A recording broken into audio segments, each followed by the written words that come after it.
So you did an episode of 1923. Actually, 3 episodes. The last 2 are episodes 7 and 8 that'll Okay. be out, February. Okay. So you're now in the Yellowstone world. Oh, I don't know how close one gets to being in that world. The world is so immense. It's, sort of like being on the internet, you know?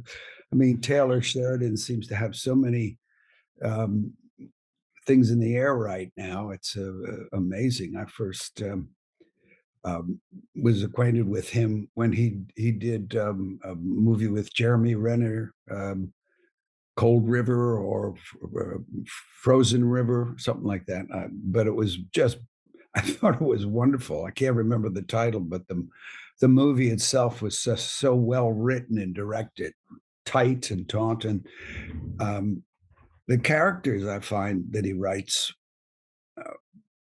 everything they say, and I don't have a lot to say in it, but it is every sentence is impactful in one way or another.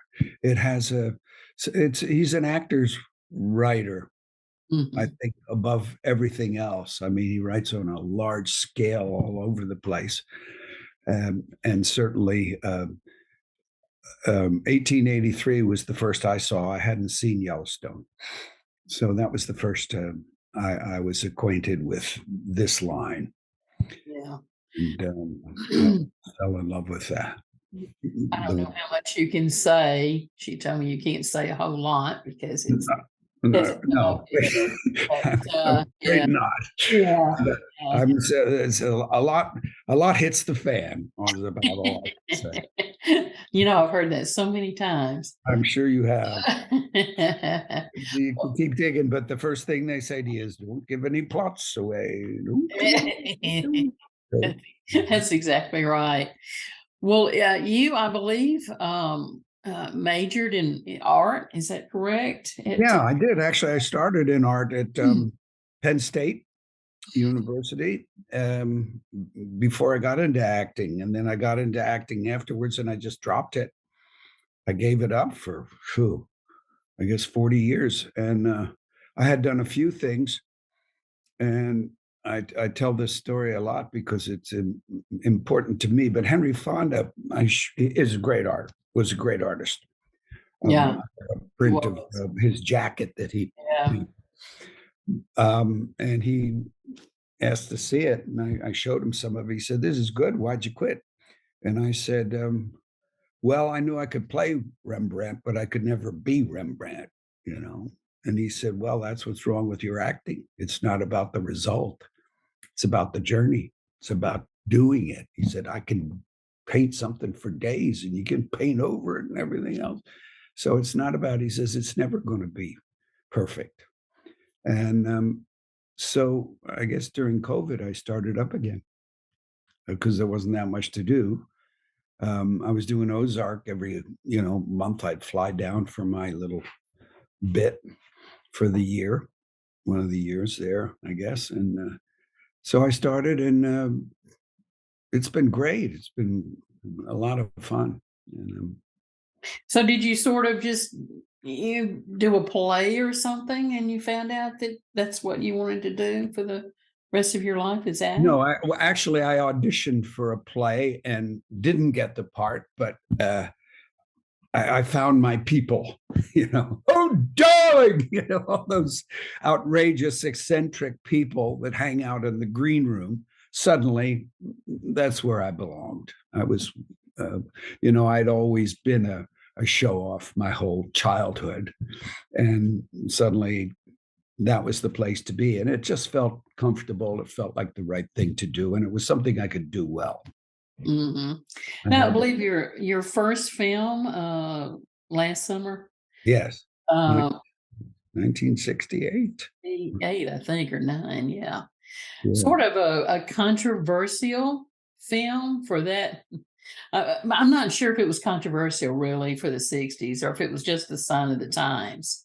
Well, it was just coming. It came out with the same time Easy Rider came out. I remember that time, about the time of, I guess, Midnight Cowboy.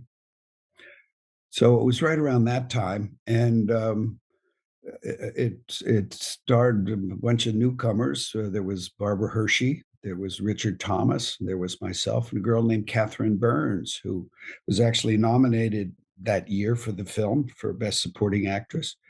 She only did about 2 or 3 films after that and then quit the business. So that was my start. It was independent film by Frank and Eleanor Perry, who had done just finished The Swimmer with Burt Lancaster, who I'd get to work with later on in my career.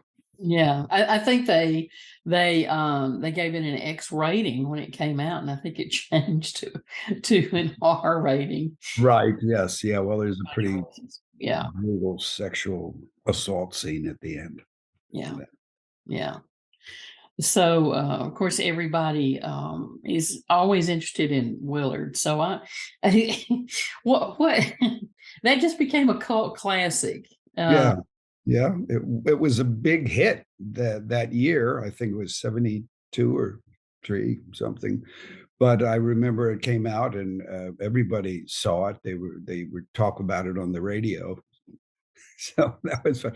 Mentioning, you know, Willard and the Rats always, but it was a great audition. Danny Mann, who great Hollywood director, I'll Cry Tomorrow and Butterfield 8 and stuff. I went and auditioned for him, and he said, "Well, you're very good. You're very good, but I think you're going to have to meet your co-star first." So we went out to somewhere out in the valley and went in this guy's garage, and there were 300 rats in cages around there, and he took one out the size of a bunny and put it on my shoulder, and I just sort of let it started kiss me in the ear, and it was, okay. He says, "Okay, you got the part. You guys get along fine." So it was the day before CGI, so all the stuff we did was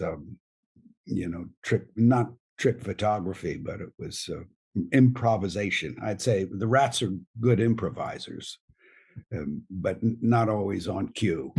So Yeah, I guess if you since you didn't run out screaming, you had the part. no, I think Danny Mann got his greatest advice from Alfred Hitchcock, who told him from The Birds. He said, "Always shoot your rehearsals."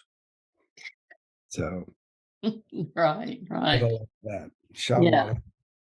So when you were eaten by those rats at the end, Mhm. that was I think I've heard you say something about peanut butter, which Oh, eh, yeah, they smeared me up with peanut butter, and it was certainly the last shot in case things got out of hand of the film, and they said, "Get in the floor," and they put chicken wire all around me and then just dumped the bins of rats on me, and I just all sort of ate the peanut butter, and then, it made a great ending. oh my goodness. A Longtime Companion was a great film, and I can imagine I think it had really good ratings when it came out, but it seems like that was really hard to It was a make at small film, we all did it on a shoestring in New York, and I've come from the New York theater, and I went through NYU and did a lot of rep company stuff in out of New York. So by the time that film was made, it was right at the height of the pandemic, and my manager and my agent and my commercial agent all died within 6 months of the time that that film was being shot. So it was right in the middle of a holocaust. And it was originally made for public television, which we didn't really think whether or not they'd even put it on the air. And then eventually it got picked up at Sundance. Uh, and Tom Rothman at the time was picked it up. He was working for the Goldman company, Goldwyn, Samuel Goldwyn Jr.'s company, and that's how that film came to be. Well, And, certainly had a lot of critical success, and that helped it a lot. I mean, then there were the it was the time of the TV critics where, Siskel and Ebert really pushed it, and it became well known that way, probably one of the but first it's films, yeah, really. it's always luck how And things are gonna go, but it was I mean, luck is a bad word for that because it was bad luck for what is happening at the time, and, it was, it was tough. It was tough doing it because we had cast members die before they could do their parts in it. I know that was emotional to have to act and, Uh, I mean, I was doing the, scene in it where I'm telling my lover to let go, and he's dying and, sitting at the script girl at our feet's brother was dying. We just lost an actor last week that was supposed to play the part that Robert Joy ended up playing, so and the, makeup man was sobbing on the front porch. We were down in Cherry Grove in Fire Island, and he said, "I used to have a condo with 6 people, and they're all gone except me, and I'm just hanging on there." And he didn't last much longer either. So it was a very emotional time to be making that film. The director was ill, and we didn't know at the time either, and he died shortly after. oh, He, wow. yeah. Yeah. Craig Lucas was the writer and Norman Renee was the director, and he was a wonderful director. He knew just what to say, and this was like his second film. They mostly stage, and Mm, this, you know, yeah. so Wow, it's really tough. I'm sure you've heard about Alec Baldwin, and they're going to charge him for involuntary manslaughter. uh, all I can say is I'm glad it wasn't me that was handed that gun, because that's not the actor's job. That's a professional's job to check that gun to make sure, and I can't tell you how many times somebody's put a gun in my hand and said, "Cold gun," and you just trust that the people in the profession are doing their job. You don't always think even opening it up to look, you wouldn't know sometimes because of dummy bullets and all of that. I think it's, I feel horrible, horrible for everybody concerned because it's just one of those tragic accidents that comes along. But, there was John Eric Hexum was a terrific young actor, had his own TV series and had a unloaded gun and was told that lunch was going to be an hour late. And he went, oh, killed himself. And of course, Bruce Lee's son, which I think, well, it's just a horrible, horrible, horrible tragedy, and everybody has to live with that now, and I feel really bad for all of them. Yes, I do too. Has anything like that even remotely ever happened on a, On a set to film? me? Yeah. Oh, yeah. I mean, not gun-wise, but, I've been, jump off of this stand and you fall down on this 500-pound pig and the parachute will come down around you. And when the parachute comes around you, I want you to kick the pig. And I go to the pig wrangler and I say, uh, these pigs bite. He says, oh, yes, senor, he'll going to bite you very good. So, you know, or being washed down a river. There are 3 guys at the end of the river, mostly in European or films shot south of the border or independent films.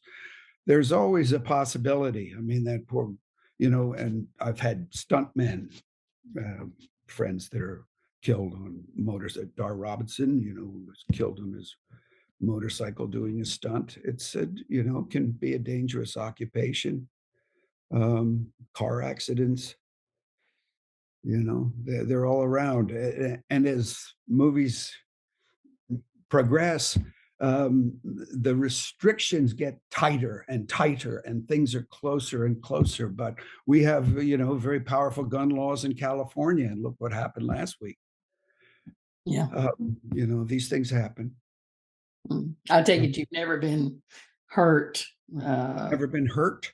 Well, I've severely. never been shot. I've never been, I've hurt, arms and ankles and legs and um, had people fall on me or fall off a thing or hobbled around for a while or got punched in the throat, smacked Winona Ryder accidentally and almost deafened her in the Crucible. 'Cause after 30 takes, she stepped into one and it was horrible. I thought I'd hurt her. Things happen, Mhm. Are and yeah, go ahead. Sorry. I'm sorry. Were you I'm sorry. No, Uh, I could go on, but you know, I'd rather not. I think they've picked Alec for publicity and for the case, and I don't know how they're going to prove that it was his job to do that. And people say, "Well, producer is just a name." All the executive producers on every film I've done, I've never met, never seen. They're sitting in some office somewhere.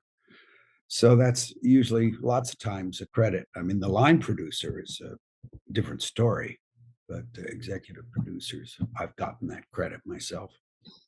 yeah, I, Wasn't even there. yeah.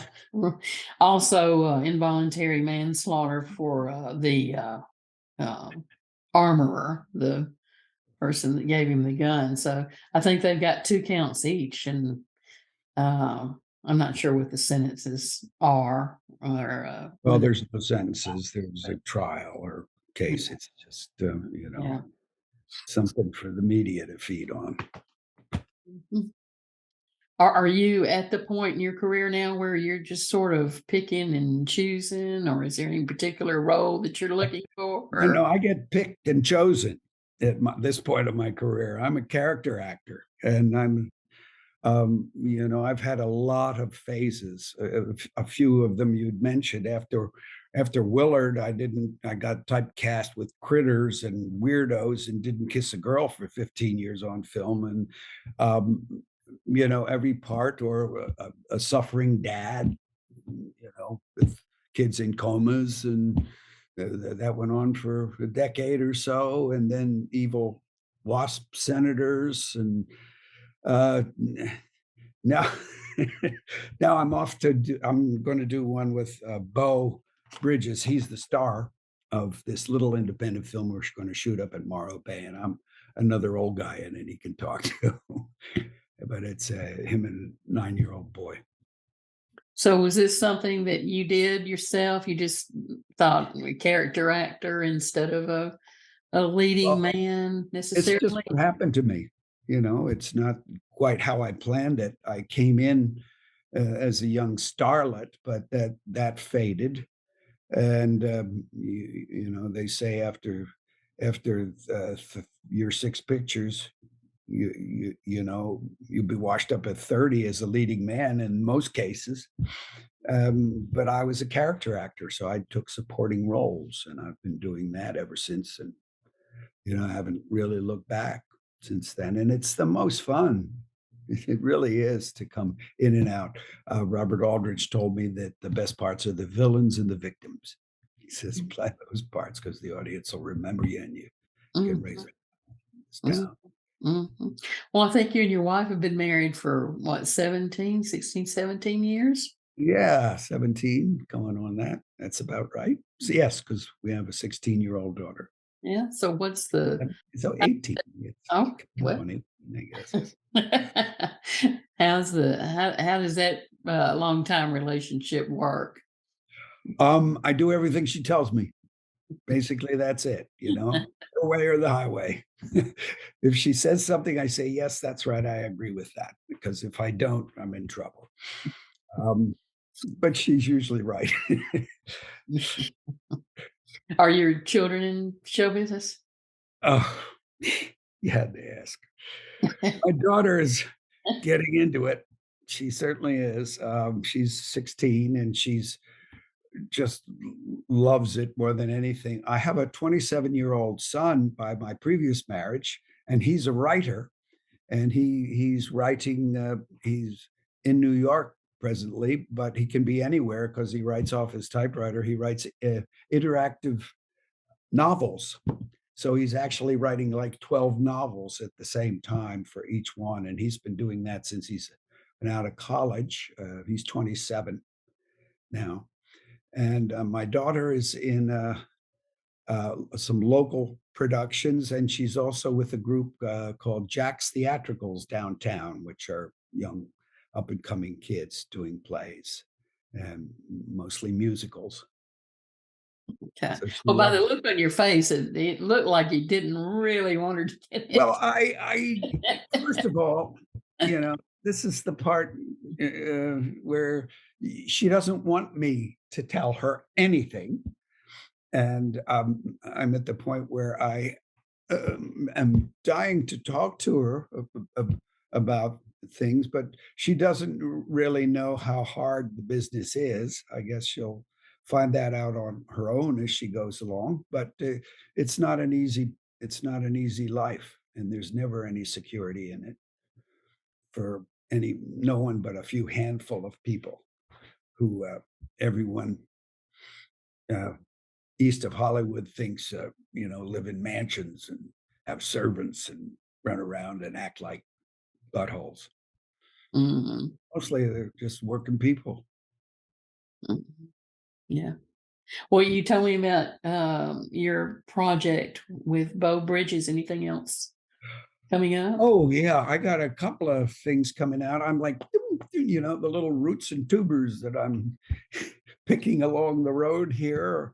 Well, I've got I play a part in A Suitable Flesh, which is Joe Lynch's new horror film, and I've got another film playing a Nazi in Condor's Nest, which is I think opening within this next week or so, Okay. and a few others that are all they come keep coming. And Conder's Nest is about Well, oh, basically it's hard to describe. We're in one scene where there's a group of us. It's sort of an independent Indiana Jones kind of story. Got a cough. Excuse me. Sorry. Remnants. certainly. Uh, I'm ending it up anyway if you'd like the cough edited out. right. But anyway, it was great speaking with you again and meeting you in person, sort of. So Sort of. yeah, Sort yeah. of. So Only oh, your background is blurry. I can't see what's behind you. oh Just curious. yeah, we're still working on trying to get the lighting right. Oh, We've been a print yeah. magazine. Well, that's what we're doing now too, because everything is Zoom auditions.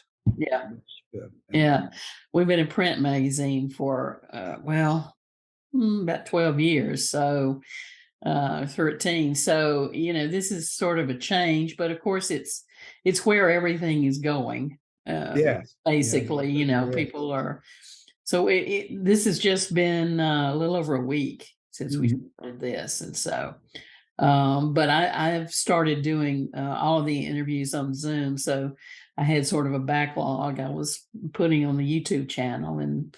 and now, I'm sort of caught up somewhat with that. So, we're Well, it's interesting because you don't get to meet all the guys, any one of them who would be great in the part, sitting in a room somewhere waiting, like Kirk Douglas and Woody Strode in Spartacus. I'm going to have to kill you in the arena.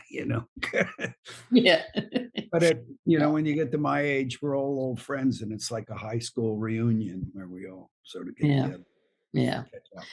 Yeah. Well, anyway, I look forward to talking to you. I guess catching up with you in about a year.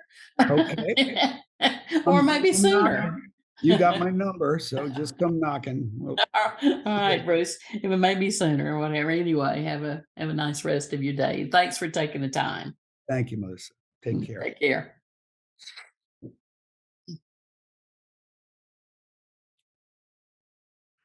I don't know how to end this thing. Oh yeah, leave. Bye. Bye.